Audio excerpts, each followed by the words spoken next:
Bien-aimés, bienvenue sur notre chaîne Parole Véritable. Aujourd'hui, nous allons parcourir ensemble les prières efficaces.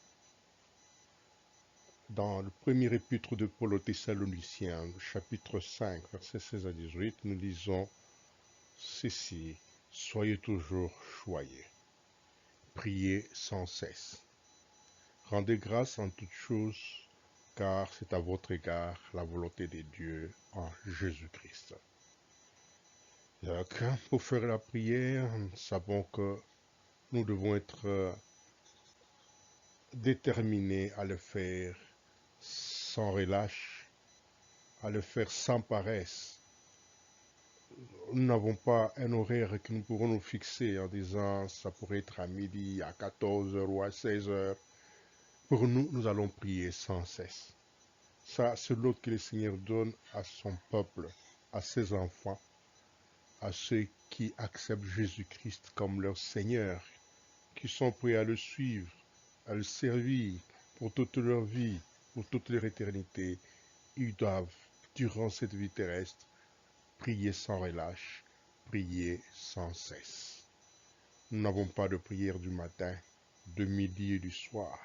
Nous avons des prières à chaque instant, où l'on peut prier dans le fond du cœur. L'on peut prier à genoux, on peut prier debout, on peut prier en marchant, prier sans cesse. Et lorsque nous faisons de prières, nous rendons grâce à Dieu, nous le remercions, nous reconnaissons ses faveurs qu'il nous accorde, nous reconnaissons son assistance, nous reconnaissons sa grâce. Nous devons avoir de la gratitude à son égard. Et tout ceci et fait partie de la volonté de Dieu en Jésus-Christ. Dieu veut que, en tout instant, en tout lieu, en tout moment, que nous puissions prier sans cesse, que nous puissions lui rendre grâce en toutes choses. Il veut ça, c'est sa volonté, et pour cela nous sommes sûrs que nos prières vont être exaucées, qu'il va les agréer, que nous allons être satisfaits, que Dieu puisse nous apporter nos réponses. Ça peut être pour un petit temps, ça peut être pour longtemps que nous n'avons pas de réponse, mais nous devons l'attendre, car sûrement il exauce nos prières. Lorsque nous le faisons selon sa volonté, il aime ça et il attend de chacun de nous la prière. De pied ferme, Dieu attend ma prière, Dieu attend votre prière, Dieu attend nos prières.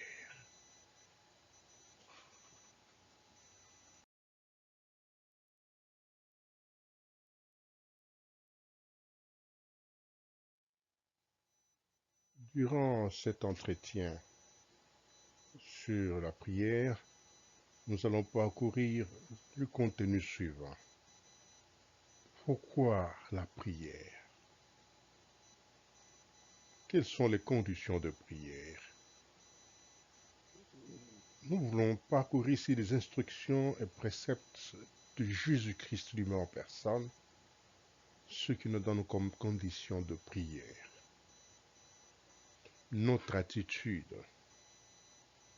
Nous ne sommes pas seuls. L'importance de nos prières dans les cieux et la protection divine. Après le parcours sur les raisons de la prière, voyons maintenant les conditions de la prière. Et nous allons référer aux instructions et perceptions de Jésus-Christ qui a donné un cadre de référence de la prière. Et ce cadre de référence de la prière nous donne des informations importantes à considérer. C'est ainsi que nous allons dégager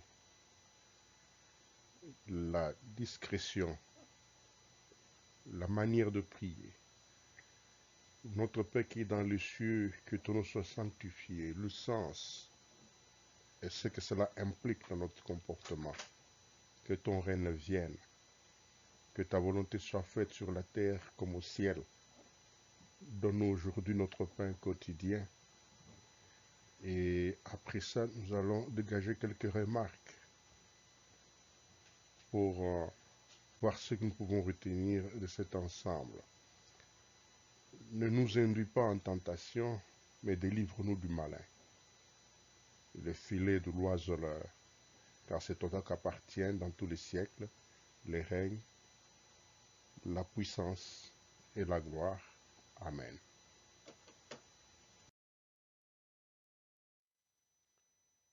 Nous avons la première condition que le Seigneur Jésus-Christ nous donne, c'est la discrétion.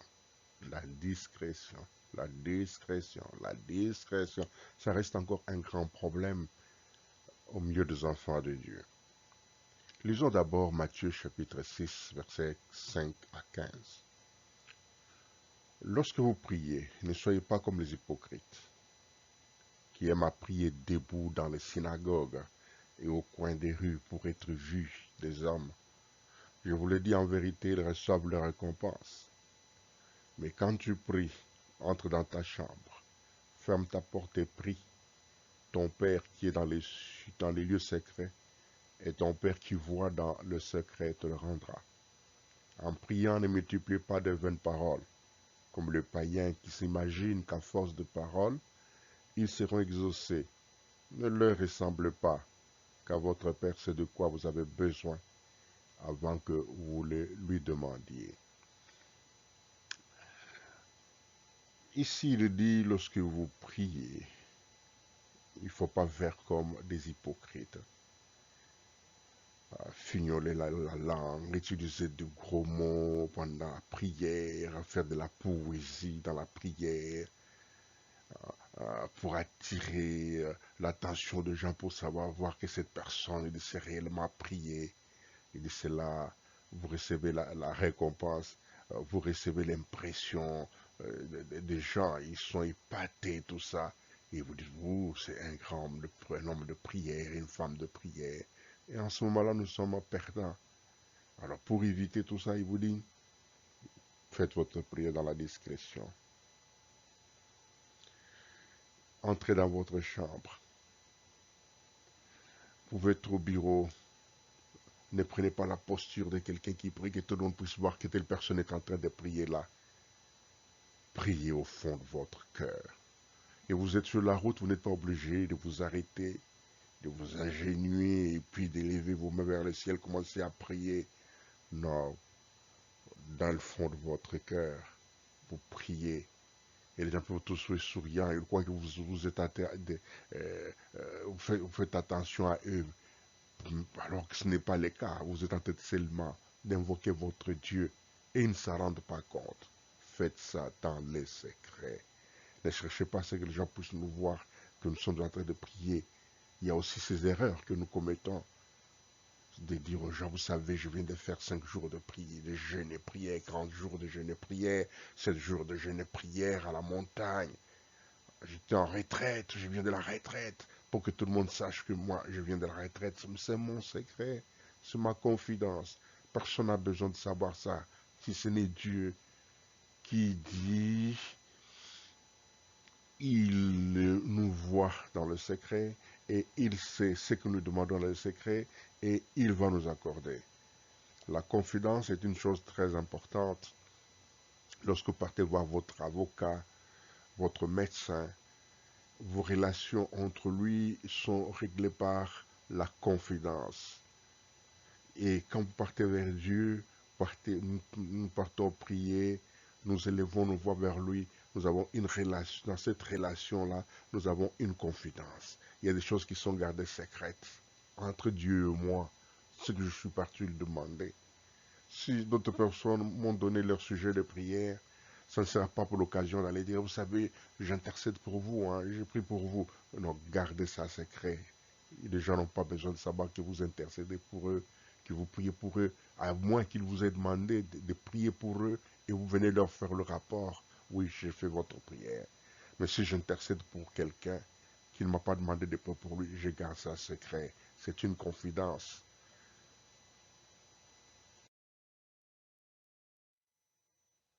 Voici donc comment vous devez prier. Notre Père qui es aux cieux, que ton nom soit sanctifié. Nous voulons nous inspirer de Lévitique chapitre 19, verset 2. et de Nombre chapitre 20, versets 7 à 12. C'est Dieu qui parle à Moïse. Parle à toute l'assemblée des enfants d'Israël, et tu leur diras, soyez saints, car je suis saint. Moi, l'Éternel, votre Dieu, l'Éternel parla à Moïse et dit, prends la verge et convoque l'assemblée, toi et ton frère Aaron. Vous parlerez en leur présence au rocher, et il donnera ses eaux. Tu feras sortir pour eux de l'eau du rocher, et tu abreuveras l'assemblée et leur bétail. Il dit, vous parlerez en leur présence au rocher, et il donnera ses eaux. Tu feras sortir pour eux de l'eau du rocher, et tu abreuveras l'assemblée et leur bétail. Moïse prit la verge qui était devant l'Éternel. Moïse prit la verge qui était devant l'Éternel, comme l'Éternel lui avait ordonné. Moïse et Aaron convoquèrent l'assemblée en face du rocher. Et Moïse leur dit, écoutez donc, rebelles, est-ce de ce rocher que nous ferons sortir de l'eau? Puis Moïse leva la main et frappa 2 fois le rocher avec sa verge. Il sortit de l'eau en abondance.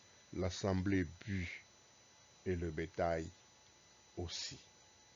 Alors l'Éternel dit à Moïse et à Aaron, parce que vous n'avez pas cru en moi pour me sanctifier aux yeux des enfants d'Israël, vous ne ferez point entrer cette assemblée dans le pays que je lui donne. Notre Père est aux cieux. Et une autre deuxième chose, son nom est sanctifié. En rapport d'abord avec ce qui est aux cieux, nous devons nous souvenir que les pensées de Dieu ne sont pas les pensées des hommes. Les intentions de Dieu ne sont pas les intentions des hommes.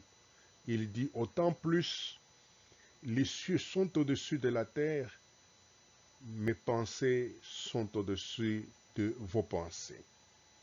Il y a des circonstances que Dieu fait dans la vie et parfois qui sont très difficiles à comprendre.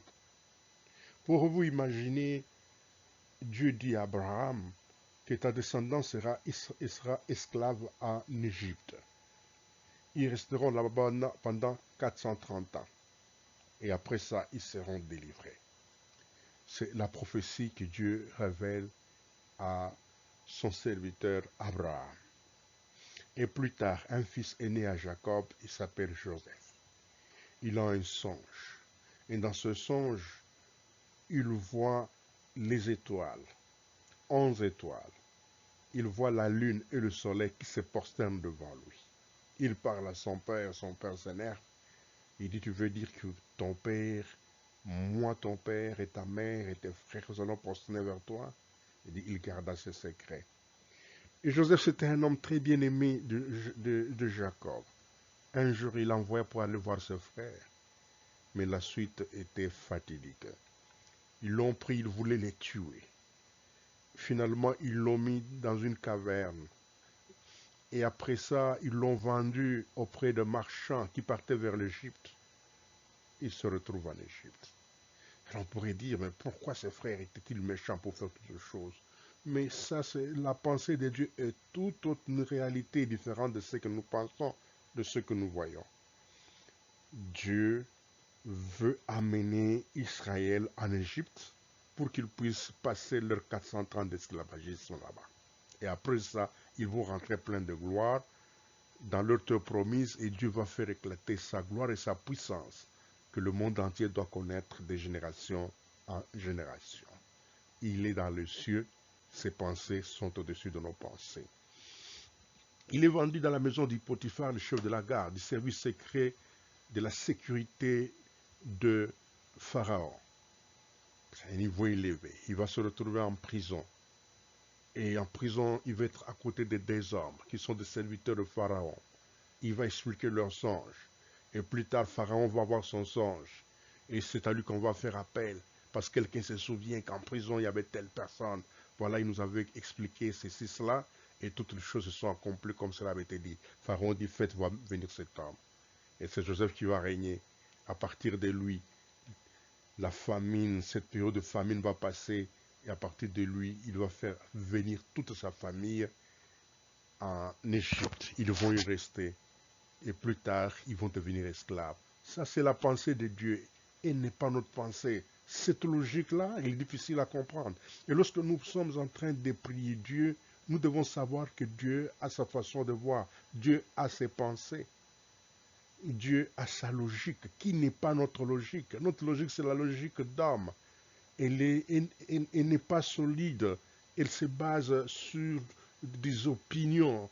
Elle se base sur nos expériences terrestres.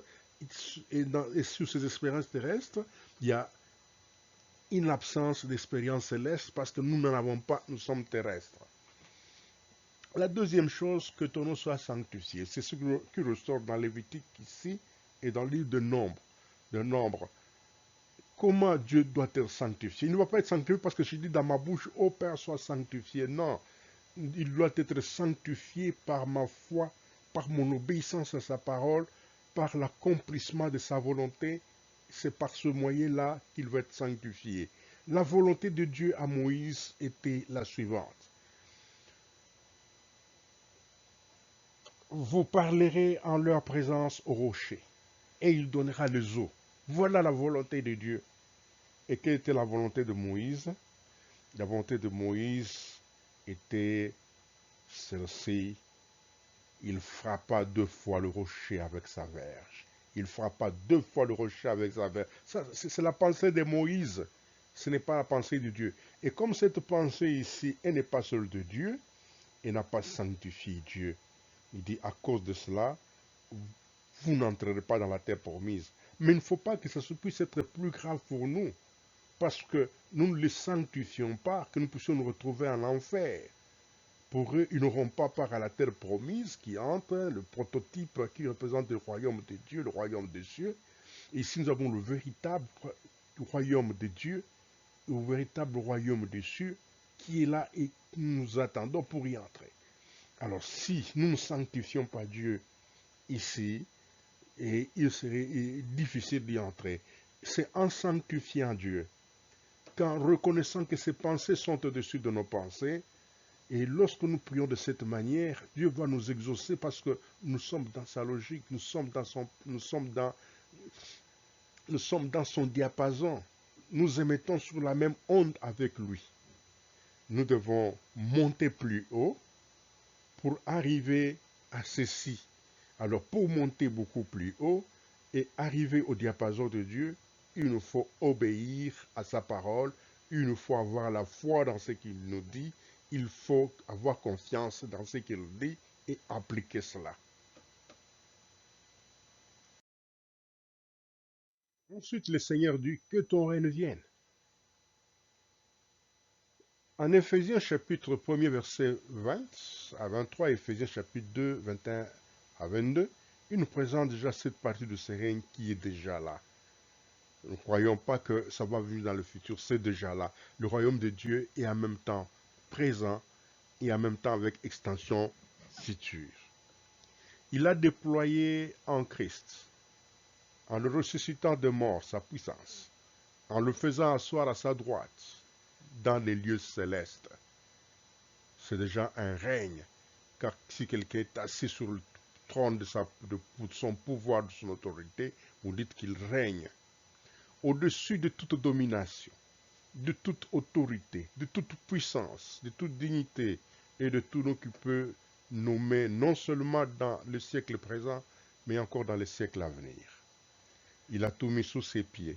Il a donné pour chef suprême à l'Église, qui est son corps, la plénitude de celui qui remplit tout en tous. En lui, tout l'édifice bien coordonné s'élève pour être un temple saint dans le Seigneur. En lui, vous êtes aussi édifiés pour être une habitation de Dieu en esprit. Jésus dit, tout comme Jean-Baptiste, le royaume des cieux est proche, répentez-vous. Et Jésus, lorsqu'il commence son message, il dit, le royaume des cieux est proche, répentez-vous. Et plus tard, il ajoute, il dit, le royaume des cieux est parmi vous. Et donc, il n'est plus loin. Il ne vient pas. Il est déjà parmi vous. Il est au milieu de vous. Il est déjà une réalité. Les gens vont chercher à avoir un trône qui est là, des tapis rouges qu'on tresse pour le roi, voire une couronne qu'on place sur la tête du roi. Et physiquement, non. Le royaume de Dieu est d'abord un royaume spirituel. Nous sommes esprits et nous commençons à régner déjà dans le royaume de Dieu à partir de notre esprit, mais non pas à partir de notre chair. Et Dieu, il établit Jésus-Christ au-dessus de toute autorité avec un grand pouvoir dichotomique. Le pouvoir d'abord sur toutes les nations qui sont sur la terre et un pouvoir qui est celui de son Église. Commençons d'abord ici, il dit que toute domination, que ce soit les puissances des ténèbres de n'importe quel rang, ça ne m'intéresse pas de citer tous ces rangs-là, c'est moins important pour nous, mais sachons qu'il y a tous ces rangs, de toutes ces principautés, de toutes ces autorités, de toute puissance et dignité, et les gens vous disent souvent à tout seigneur, tout honneur, et quand une autorité passe, les gens tremblent, on bouscule les faibles, les autres qui sont là pour donner des passages à l'autorité pour passer. Mais tous ces gens, Jésus est au-dessus d'eux. Il dit de tout nom qui peut se nommer. Quel est le nom qui est sur cette terre? Le nom de César, le nom de Napoléon, c'est quel nom encore qui peut être nommé? Le nom de Nabucodonosor, le nom de Salomon, de David, les noms de Josué, de Moïse. Non, tous ces noms sont en dessous du nom de Jésus. Tout nom qui peut se nommer. Non seulement dans les siècles présents, aujourd'hui, mais encore dans les siècles à venir. Jésus règne, il a toute autorité. Et parce qu'il règne, il a toute autorité, lorsque nous prions, nous sommes rassurés que celui à qui nous nous adressons, il a tout le pouvoir. Et comme il a tout le pouvoir, ce pouvoir nous appartient. Nous sommes des héritiers de Dieu, des co-héritiers avec Christ. Christ a hérité de ce pouvoir du Père et nous héritons aussi ce pouvoir avec lui. Ce qui fait que toutes les choses que nous demandons, nous le recevrons parce que notre esprit, notre âme, tout notre être entier a cette représentation. Il a fait de lui le chef suprême de l'Église. Et en tant que chef suprême de l'Église, son poste n'est pas transmissible. C'est un poste qui est éternel. Il n'a pas de représentants, de gens qui le représentent, parce qu'il vit éternellement. Celui qui a besoin d'être représenté, c'est lui qui est absent. Il a dit, je suis avec vous chaque jour, jusqu'à la fin du monde. Et puisqu'il est avec nous chaque jour, qui peut représenter Jésus-Christ au poste de chef suprême de l'Église?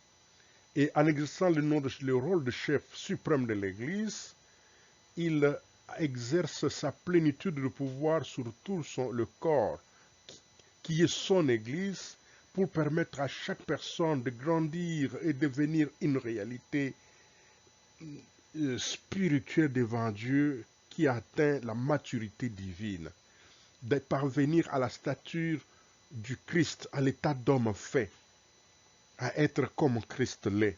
C'est ça le rôle du chef suprême de l'Église, qui est Jésus-Christ. Nous pouvons prêcher, nous vous disons ce que nous pouvons faire, mais c'est le chef suprême a un rôle spécifique, c'est celui de faire croître. Aucun être humain ne peut faire croître, seulement le chef suprême de l'Église. Et parce qu'il est le chef suprême de l'Église, nous mettons notre confiance entièrement à lui. Nous ne perdons pas du temps à penser que si le pasteur ne met pas la main sur ma tête, si le prophète, la prophétesse ne met pas sa main sur ma tête, si le diacre ou le diaconesse ou encore l'ancien ne met pas sa main sur ma tête, je ne serai pas béni. Si l'ancien ne vient pas prier pour moi, ou le pasteur, ou l'apôtre, ou le bishop, ou qui que ce soit, Dieu ne va pas exaucer pour moi cette prière. Il ne faut pas se perdre dans ces illusions. Il faut savoir que nous avons un seul chef, Jésus-Christ, qui est là, qui fait croître tout Les autres qui exercent tous les ministères, tous ces hommes qui sont sur la terre, personne n'a la capacité de faire croître si ce n'est Christ. Et parce que nous allons lui demander, donc il a la capacité d'agir dans l'invisible, dans le supérieur, et nous accorder ce dont nous avons besoin. C'est qu'aucun autre, un être humain, ne sera capable de faire parce qu'il est limité dans le physique. Il n'a aucune réalité de spirituel. Lui, il est assis à la droite de Dieu. Il reçoit alors les instructions du Père. Le Père parle avec lui puisqu'il est à sa droite. Il communique avec lui. Il lui dit tout sans secret. Et qui d'un être humain qui dirige l'Église a ce privilège et cette plénitude de la grâce de notre Seigneur Jésus-Christ. Lui est établi par Dieu, pas par les hommes. En lui, nous sommes édifiés pour être une habitation de Dieu en esprit. Et lorsque Dieu règne en nous, c'est qu'il habite en nous, il dirige nos vies, il nous conduit. Sa volonté de Dieu est que quand nous prions, que nous puissions chercher à être transformés. Pas seulement avoir le pain, pas seulement avoir de la nourriture, une voiture, que ce soit. Toutes ces choses vont rester après notre mort. Mais il faut avoir quelque chose qui va demeurer dans l'éternité. C'est la transformation entière de notre vie qui doit être notre plus grande préoccupation et cela est notre besoin majeur.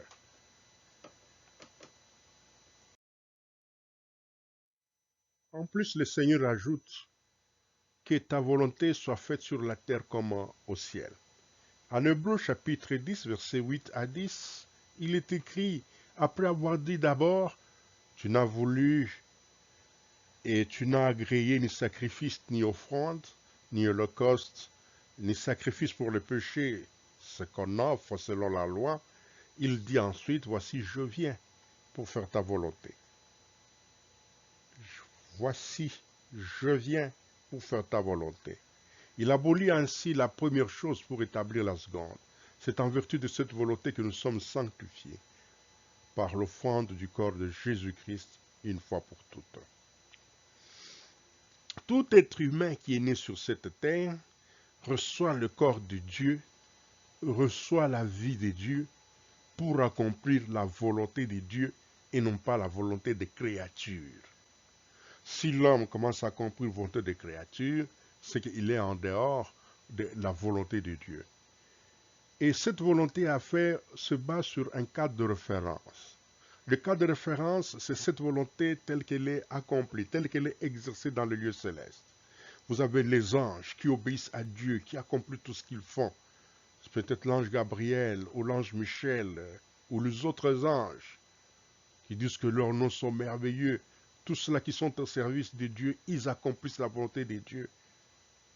Et les 24 veillards, et Jésus-Christ qui est venu de sa présence, qui est venu de Dieu, du Père, il dit, tu m'as formé un corps pour accomplir ta volonté.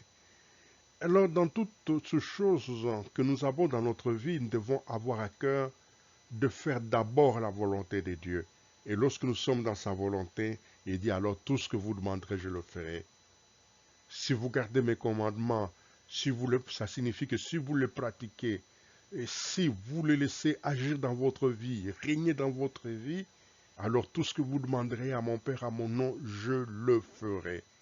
C'est une parole d'honneur que le Seigneur Jésus-Christ nous donne. L'élément suivant est donne-nous aujourd'hui notre pain quotidien.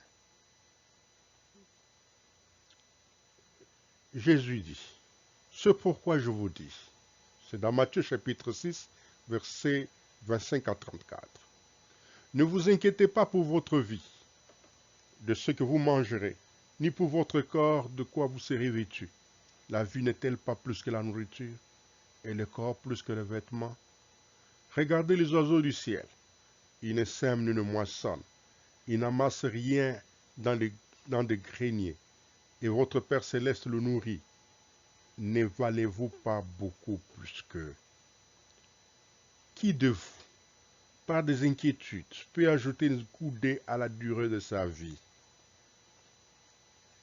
Et pourquoi vous inquiétez au sujet des vêtements?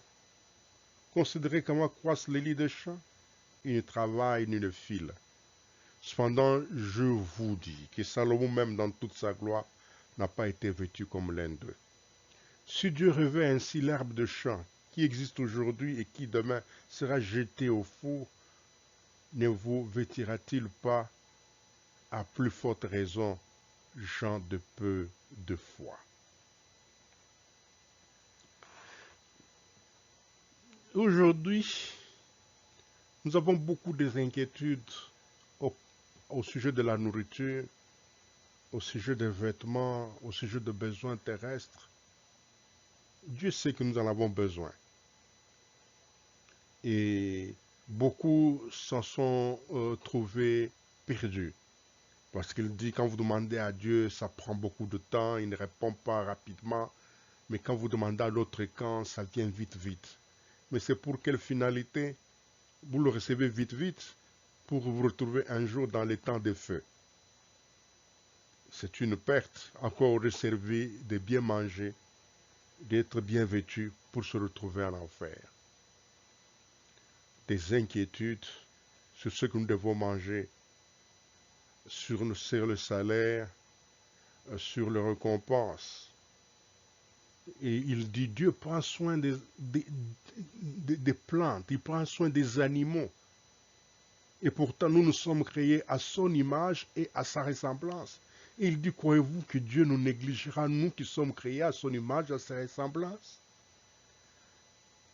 Se donnera-t-il beaucoup plus d'intérêt à la nature, au règne animal et au règne végétal qu'à nous? Il dit, non, Dieu, ce que nous avons besoin de toutes ces choses, Dieu nous vêtira davantage, gens de peu de foi. Nous devons avoir foi en Dieu, que toutes les choses que nous lui demandons pour notre pain quotidien et pour tout autre besoin, c'est quotidien, de réussir dans les études, dans le travail, le voyage ou quoi que ce soit, il faut que cela se fasse dans la foi, savoir que ce que nous lui avons demandé, il va nous l'accorder. Sur ce même point, il dit, c'est pourquoi je vous dis, ne vous inquiétez donc point, ne dites pas que mangerons-nous, que boirons-nous, de quoi serons-nous vêtus, car toutes ces choses, ce sont les païens qui les recherchent. Votre Père Céleste sait que vous en avez besoin. Cherchez premièrement le royaume et la justice de Dieu, et toutes ces choses vous seront données par-dessus. Ne vous inquiétez donc pas du lendemain, car le lendemain aura soin de lui-même. À chaque jour suffit sa peine. Cet enseignement de sagesse de notre Seigneur Jésus-Christ est très enrichissant. Ce qui nous dit comme condition, il ne faut pas que nous puissions nous inquiéter. Et vous savez, les gens, pour s'être inquiétés à cause de ce qu'ils devaient manger, boire ou être vêtus, ont vendu leur vie. Ont sacrifié des vies des membres de leur famille. Ont sacrifié des vies des innocents en créant des accidents, des inondations, en créant des catastrophes, en créant des épidémies,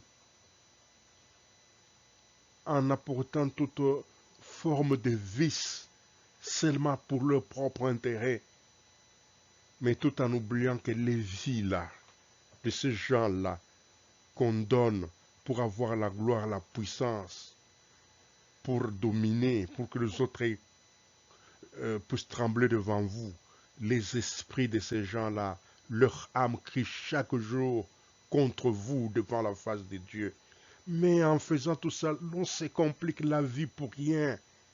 Et tout ce qu'il faut faire, il dit, ne vous inquiétez pas. Ne vous inquiétez pas. Pourquoi? Parce que toutes ces choses, ce sont les païens qui les recherchent. Les païens, ils ont besoin des choses de fortune de cette terre. Côté du ciel, ça ne leur intéresse pas. D'ici, ils mangent et boivent, ils peuvent dominer, avoir des domestiques, avoir des chauffeurs, et se faire respecter partout. Quand ils passent, les gens se prosternent devant eux. Ça leur fait de la joie, ça leur fait de l'honneur. Jésus dit non. Ces choses-là, Ce sont les païens qui le recherchent, ce n'est pas pour vous.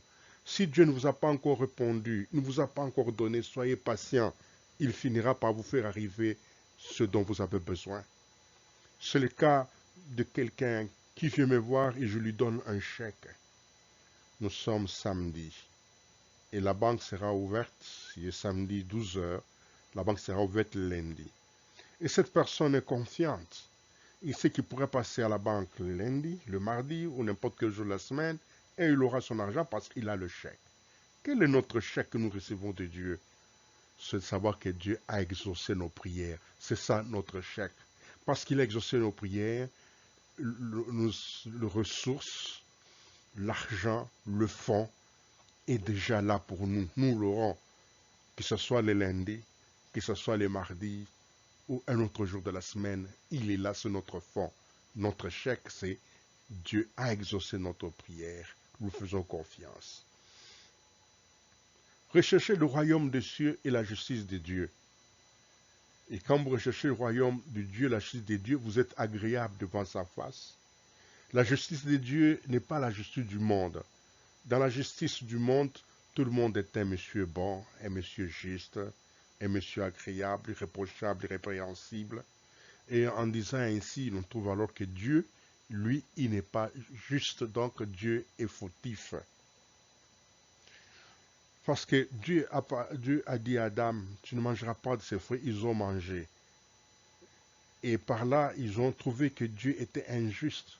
Parce qu'on dit, Dieu sait que le jour où vous en mangerez, vous serez comme lui. Donc Dieu est injuste, comment il peut nous cacher ces choses-là? Et ils ont fait ça, donc en faisant ça, l'homme se retrouve qu'il est juste. Et tout homme qui pêche, croit qu'il est juste, il est dans le droit de pécher. Mais dans la justice de Dieu, ce n'est pas cette chose. C'est de reconnaître que je suis un pécheur et que Dieu seul est juste. Et lorsque j'établis la justice de Dieu, je reconnais que je suis un pécheur et que Dieu seul est juste. Dieu me justifie parce que j'ai établi la justice de Dieu. Ne vous inquiétez pas donc de la demain. Qu'est-ce que nous serons demain? Qu'est-ce qui nous arrivera? Non, le lendemain prend soin de lui-même. À chaque jour suffit sa peine.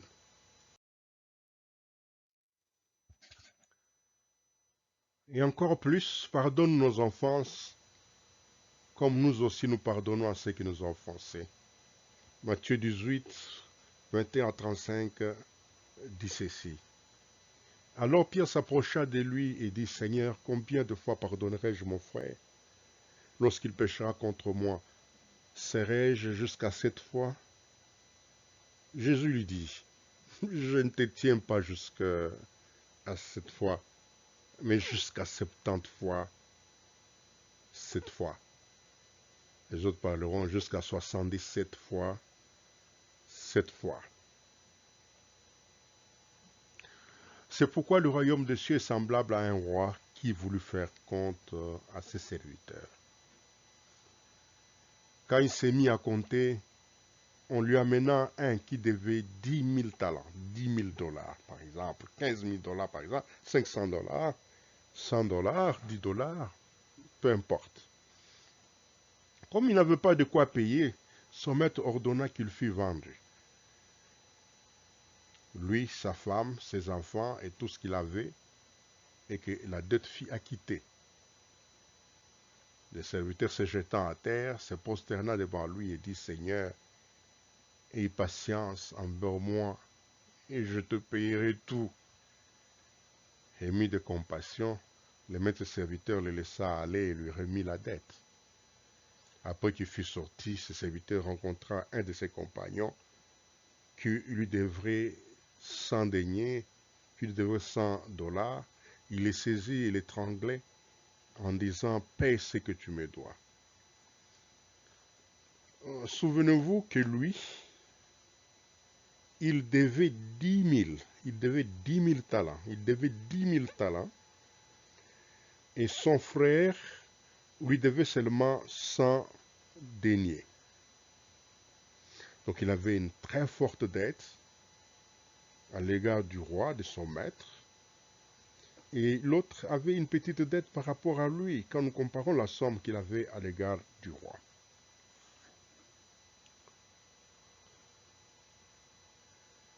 Il les saisit, il l'étranglait en disant « Paye ce que tu me dois ». Il insiste « tu dois me payer, tu dois me payer, tu dois me remettre. Non, tu ne partiras pas sans que tu puisses me remettre. » Et lui, on l'a laissé partir en paix et sa dette a été remise, sa dette a été effacée.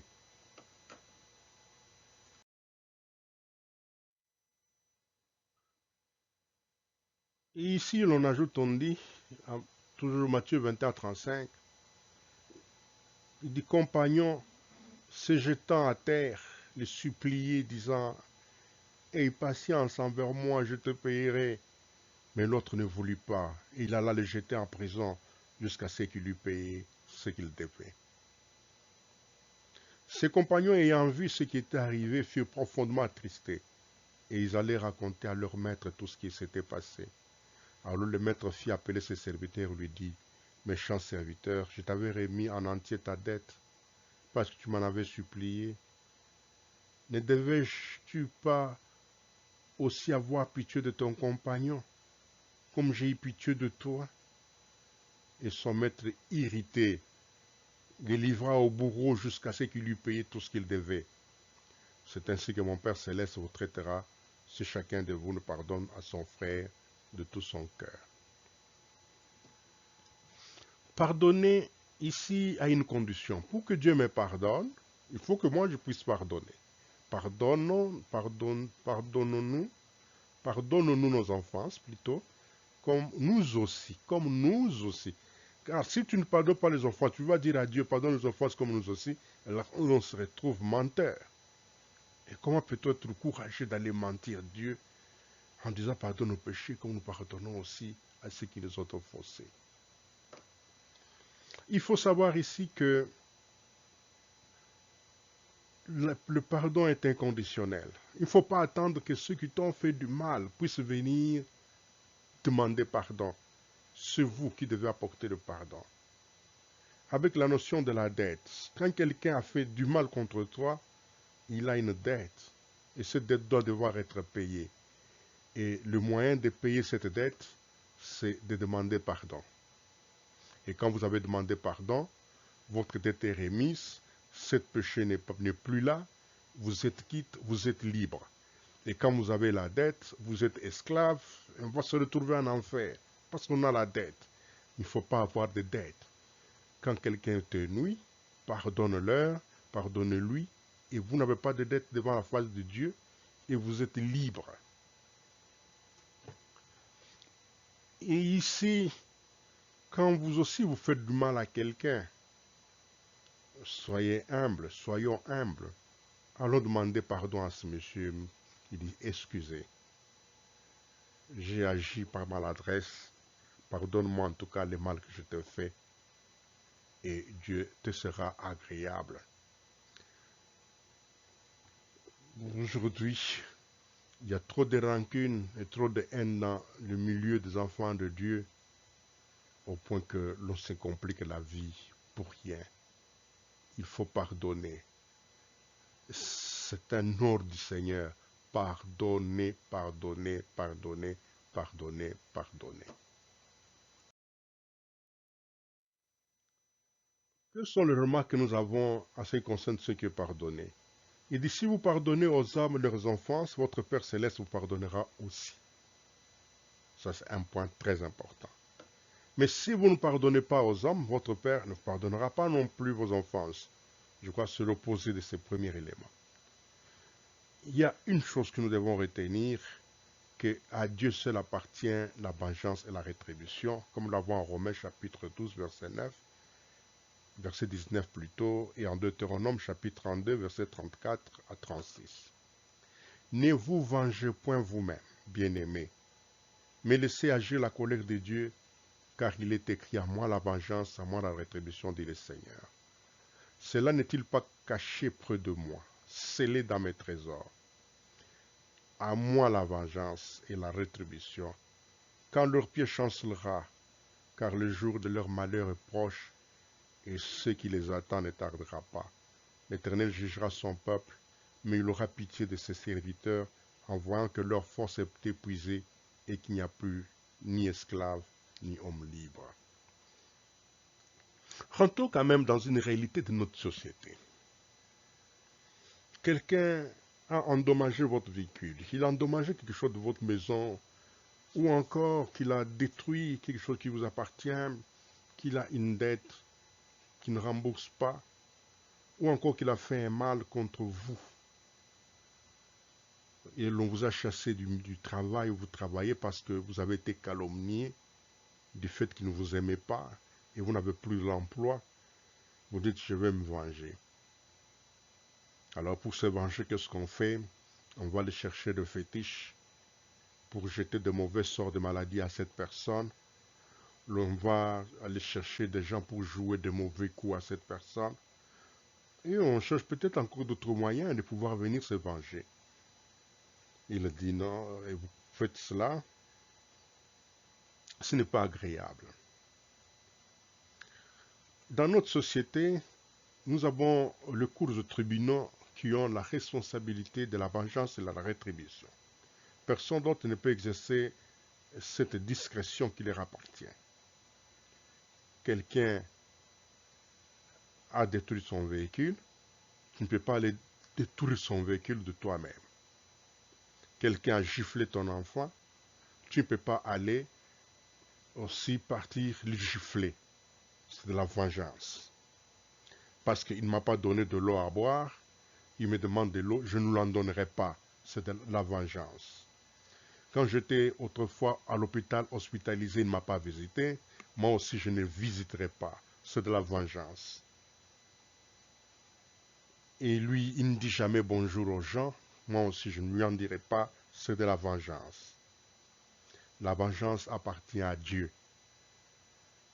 Et la rétribution lui appartient. Ce n'est pas notre responsabilité. Ma responsabilité est de pardonner. La responsabilité de venger appartient à Dieu. Et il dit ceci à ce qui concerne de venger et la rétribution. Il dit ceci, cela n'est-il pas caché près de moi, scellé dans mes trésors. Donc chaque fois que les gens vous feront du mal et qu'ils ne se répandent pas, cela est écrit dans les secrets. Et ils s'en rendront compte lorsqu'ils seront devant le jugement de Dieu, parce que c'est scellé dans ces trésors. Et ceux qui font du bien, qui t'ont béni, qui ont fait ceci, Dieu leur rendra.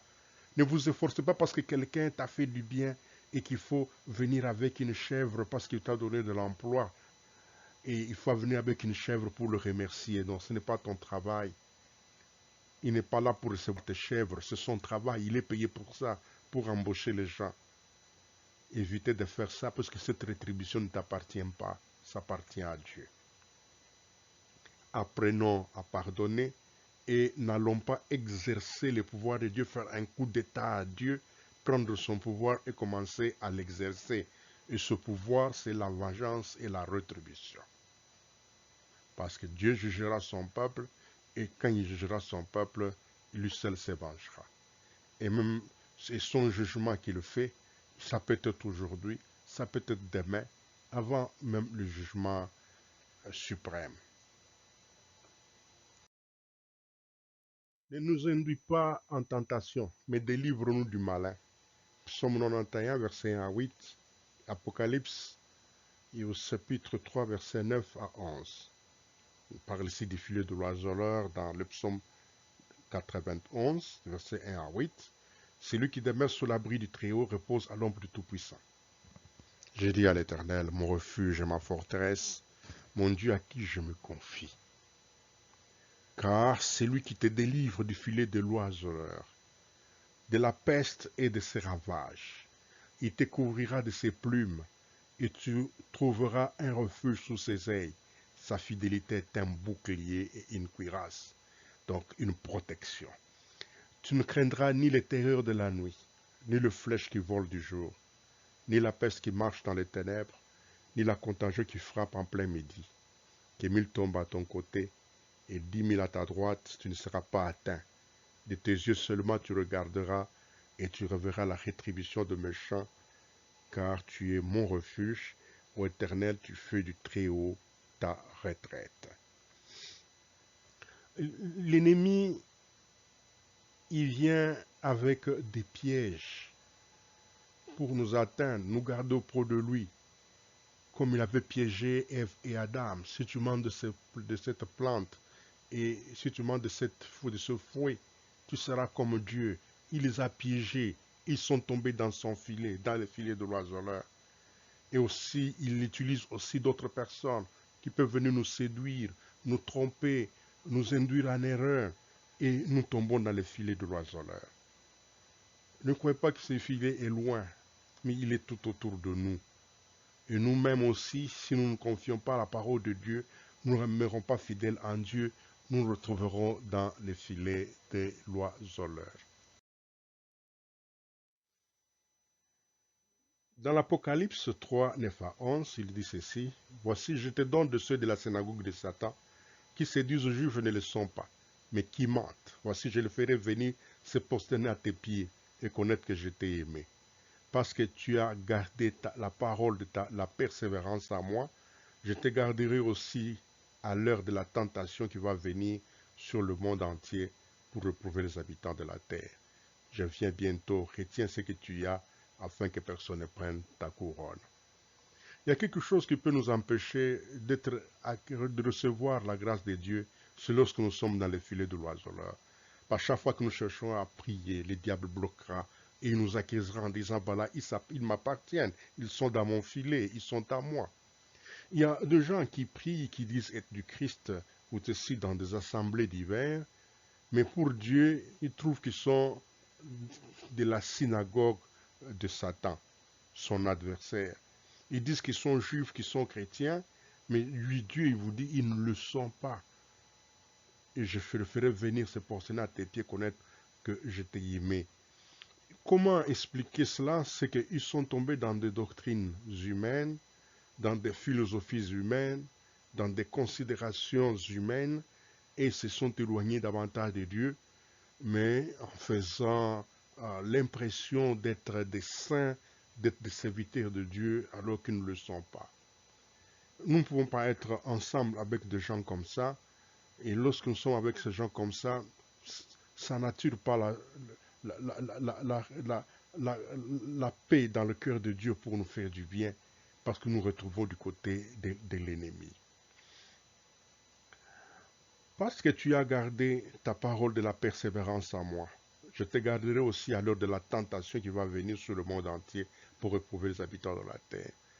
Alors, en gardant la parole de Dieu, il va nous protéger de ces tentations. Ce n'est pas partout seulement nous disons, ne nous induit pas en tentation, mais nous devons prendre les conditions qui nous permettent de ne pas être induits dans la tentation.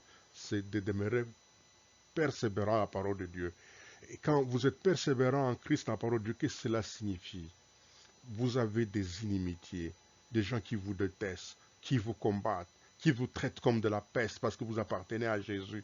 Mais quand vous appartenez aux synagogues de Satan, il vous dit c'est un homme bien. Personne ne vous combat. Et parce que vous êtes combattu, vous devez rester tenace. Vous devez rester persévérant. Celui qui n'est pas persévérant, c'est celui qui lâche. Et même dans le monde ici, beaucoup de gens n'aiment pas les lâches. Ils aiment les gens persévérants. Les gens qui restent fermes à leur mission. Et quand quelqu'un lâche, il est condamné. C'est comme dans l'armée, les gens vont faire la guerre, la situation est difficile, et vous avez un soldat qui veut reculer et fuir, on dit qu'il est lâche, il va être arrêté et jugé par le cour martial, parce qu'il n'est pas persévérant. Mais ceux qui seront persévérants vont recevoir des médailles, des récompenses, des honneurs.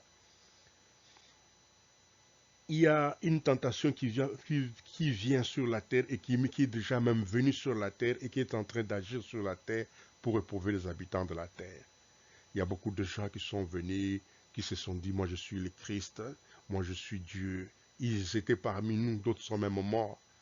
Leurs membres de famille habitent encore parmi nous ici sur cette terre.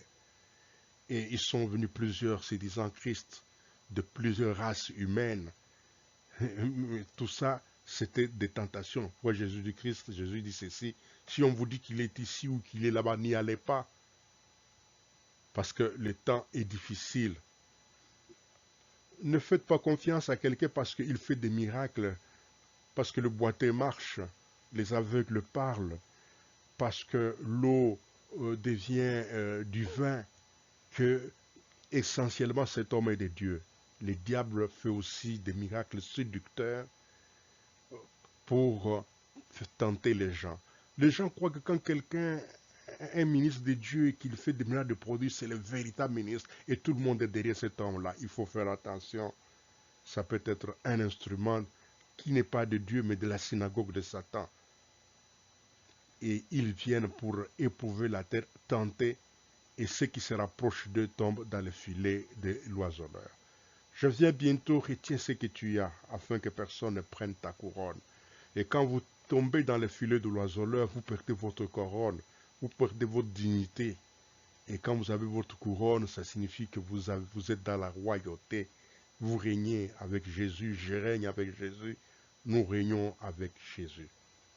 Notre grand souci pour que Dieu nous exauce, nous ne devons pas être des synagogues de Satan, mais être dans son sacerdoce, le sacerdoce royal, où Jésus-Christ est le souverain sacrificateur. Tout enfant de Dieu est prêtre de Dieu et sacrificateur. Il n'y a pas en présence de la face de Dieu des laïcs et des religieux. Il y a seulement en face de Dieu un royaume des sacrificateurs.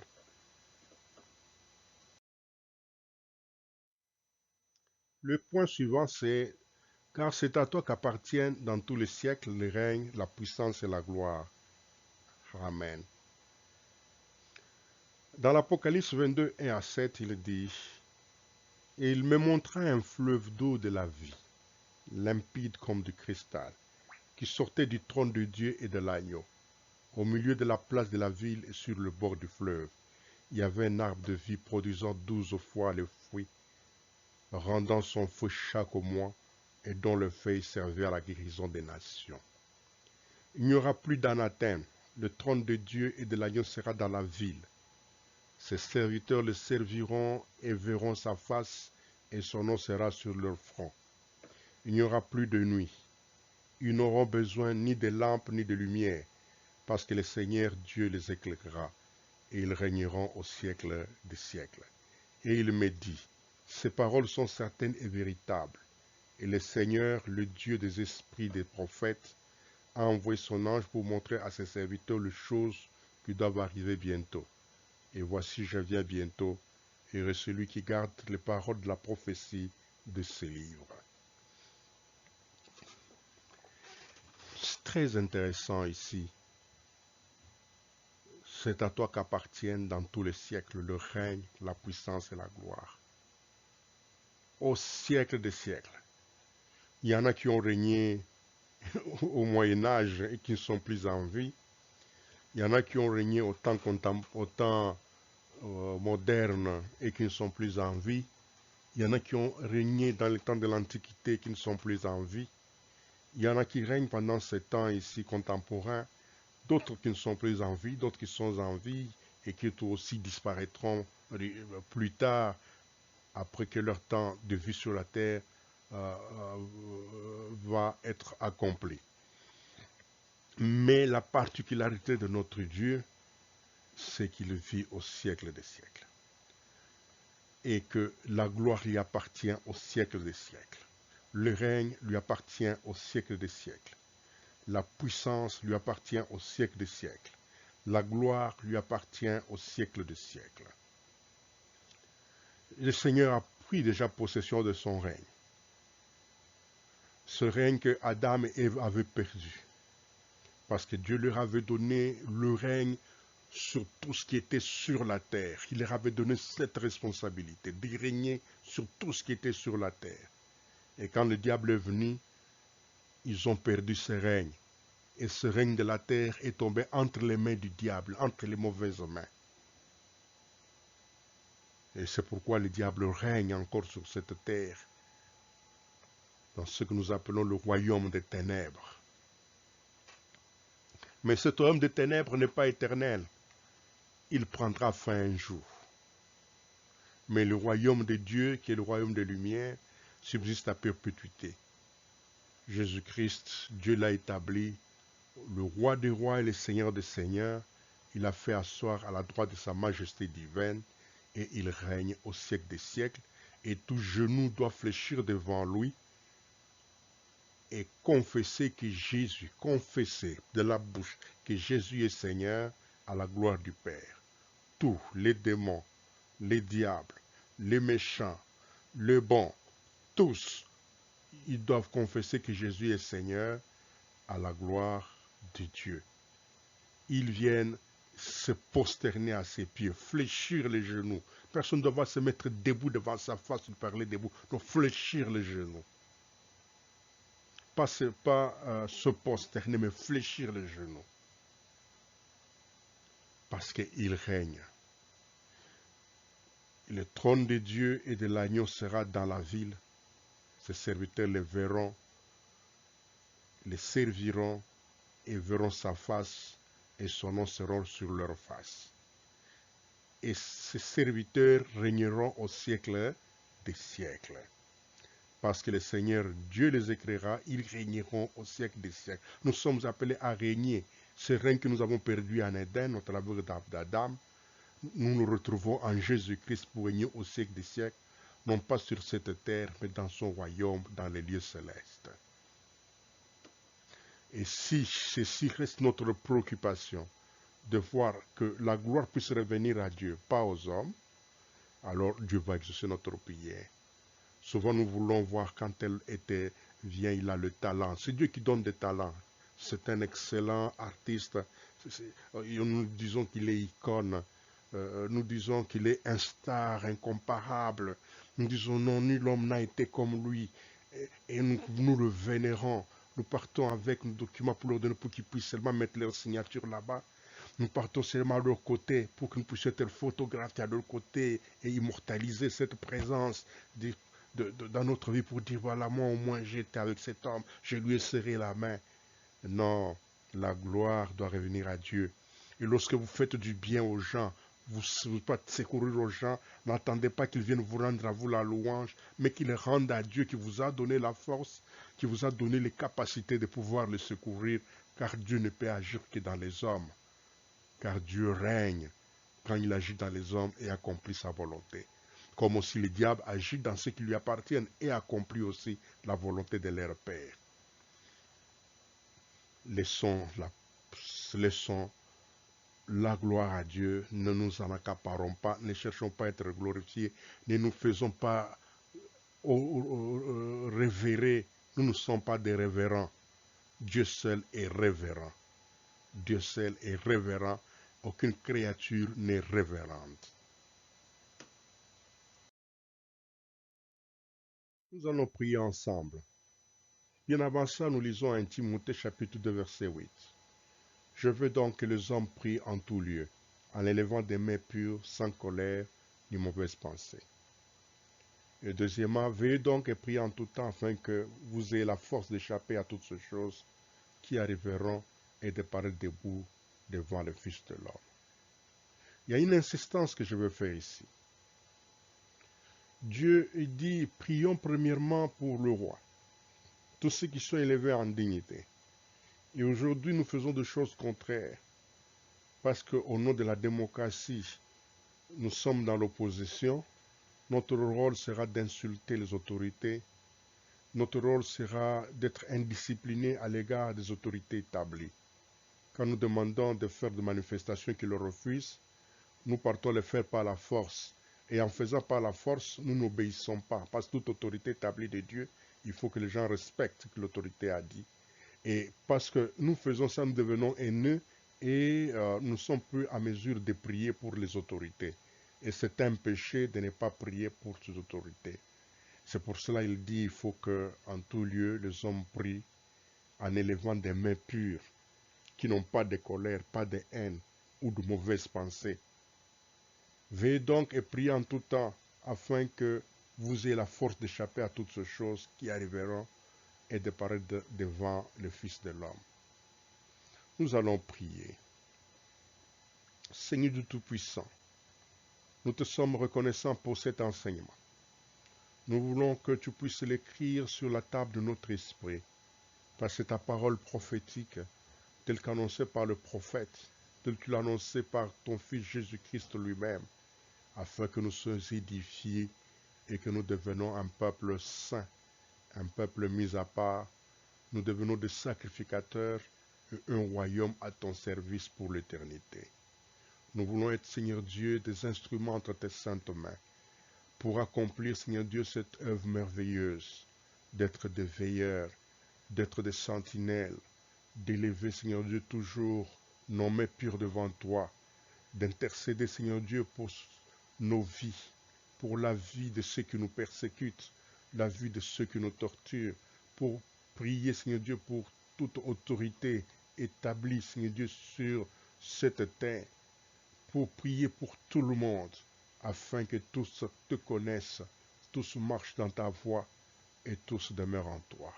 Fais-nous des instruments, Seigneur Dieu, de prières efficaces, afin que notre génération ici puisse connaître une grande transformation où la multitude passe du royaume des ténèbres par la main puissante de notre Dieu Père et sont transportés dans le royaume des lumières de notre Seigneur Jésus-Christ. Car l'honneur, la puissance et la majesté t'appartiennent au siècle des siècles. Dans le nom de notre Seigneur Jésus-Christ. Amen. Vous pouvez nous joindre sur WhatsApp ou encore sur Signal à ce numéro 001 704 858 7450. Vous êtes sur WhatsApp ou encore sur Signal 001 704 858 7450 ou encore sur notre email véritable lumière en un seul mot 3 à @gmail.com véritable lumière 3 @gmail.com véritable lumière 3 @gmail.com. Vous pouvez nous envoyer toutes vos préoccupations, vos questions que vous avez de plus de clarté et des échanges que nous pouvons faire. Nous voulons savoir autre chose que Jésus-Christ. Nous ne voulons pas nous occuper de ce que les autres font. Nous nous occupons du royaume de Dieu. Nous ne nous comparons pas aux autres. Qu'ils font ce qu'ils font, ils sont libres. Et nous aussi, nous sommes libres de nous occuper de ce qui est de la parole du royaume de Dieu que nous représentons. Ici, c'était sur notre chaîne Parole Véritable. Parole Véritable est une chaîne d'enseignement biblique, d'éclaircissement des prophéties divines que Dieu a données, et la parole de Dieu est les condensés même de prophéties divines. Que l'Éternel notre Dieu et Père vous bénisse, qu'il bénisse vos familles et vous rende prospères. Et à bientôt.